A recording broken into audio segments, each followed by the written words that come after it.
Patrice.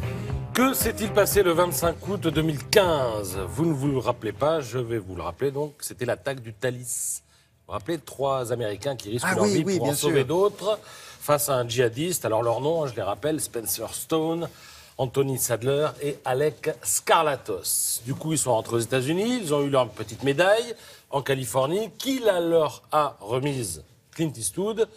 Et cette rencontre a inspiré Clint Eastwood, puisqu'on apprend ce matin dans Le Parisien qu'il tournera bientôt le film de cette aventure-là, sur les 3 héros américains qui sont des héros ordinaires, comme les aime Clint Eastwood et comme il sait aussi parfois c'est lui qui les a décorés, tiens.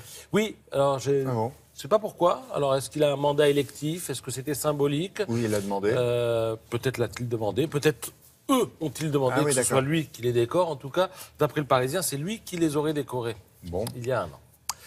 Cri du cœur du Parisien ce matin. Regardez ça. Changer le soir du débat. Ah oui. Alors, le soir du débat, c'est quand? C'est le 3 mai, mercredi, non pas prochain, non pas demain, mais en 8. Marine Le Pen sera face à Emmanuel Macron, mais en même temps, au même moment, il y a la demi-finale Monaco-Juventus de Turin en Ligue des Champions. Je pense que pour là, c'est certains du football. C'est un gros problème, William. On n'a pas eu de club français en demi-finale depuis 2010. Vous le regarderez en replay, et puis voilà. Oui, non, mais quoi Qu'est-ce qu'on regarde en replay? Le débat ou le foot? Bien sûr. Alors, vous savez que demain, au CSA, ont rendez-vous les proches de Marine Le Pen et d'Emmanuel Macron pour fixer les modalités de ce face-à-face. Alors, le CSA dit, de toute façon, le match a lieu, est diffusé par une chaîne payante, donc on ne va pas discuter pendant 3 heures, tant pis, chacun fera son choix. Et la question que pose ce matin Le Parisien, c'est alors conscience citoyenne ou passion du foot? Qui va l'emporter? 2 interviews ce matin dans Le Parisien. D'abord, Vicage Dorasso, l'ex-joueur, qui dit évidemment... je vais regarder le match.